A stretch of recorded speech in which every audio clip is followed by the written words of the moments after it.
এই তো সেদিন রোমান্টিক বিকেলে বাসে উঠে সিটে বসতে না বসতেই পাশের সিটের সুন্দরী মেয়েটা চমকে উঠল। ওই মেয়ের ইমপ্রেশন থেকে সানগ্লাস পরে অন্যদিকে তাকিয়ে একটু ভাব নিলাম। হঠাৎ মেয়েটা বলে উঠল, ও মাই গড, আপনি এত সুন্দর কেন? এক হাত আমার গায়ে দিয়ে বলল, আপনার বডি তো একদম জিম করা ছেলেদের মতো, নিশ্চয়ই জিম করেন। এই পর্যন্ত শুনে আমার মাথার ভিতর 12টা বাজতে লাগলো। মাঝে মাঝে ঢাকার শহরে মলম পার্টিদের কথা মনে পড়তে থাকলো। এই মেয়ে আবার মলম পার্টিদের কেউ নয় তো। সারা জীবন মা বাবা আমাকে কালাচাঁদ ছাড়া ডাকে নাই, গার্লফ্রেন্ড আদর করে ডাকে কালু, আর আজ এই মেয়ে আমাকে দেখে বলতেছে সুন্দর।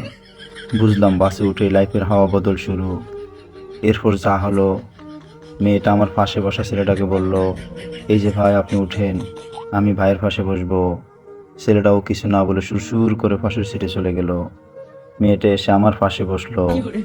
মনটা একটু উতলা লাগতেছে। মেয়ে সুন্দর তো বটেই, একেবারে বরিশালের ফিল্টার ছাড়া প্রবাসন। ভাবলাম হয়তো কয়েকদিন আগে যে টিভিতে বিজ্ঞাপন দেখে একটা ফেস ওয়াশ কিনে এনেছিলাম, বলা ছিল 4 সপ্তাহ ত্বক উজ্জ্বল হবে, কিন্তু আমার তো মাত্র 2 সপ্তাহে রেজাল্ট শুরু। আমি তো শুধু মুখ ধুয়েছিলাম, প্রেমের প্রস্তাব আসবে বুঝি নাই। মেয়েটা এবার সরাসরি জিজ্ঞেস করলো, আপনার গার্লফ্রেন্ড আছে?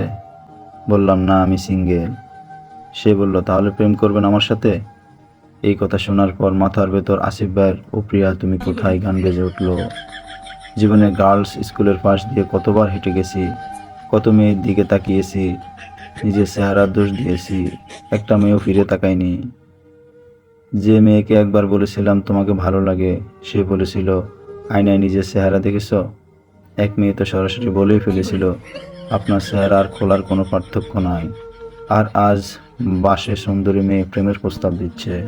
ভাবলাম যদি ভিডিও করে রাখতে পারতাম, বন্ধুদের দেখে বলতে পারতাম, দেখছিস, এই শুধু ময়লা নিয়ে আসে না, প্রেমও নিয়ে আসে।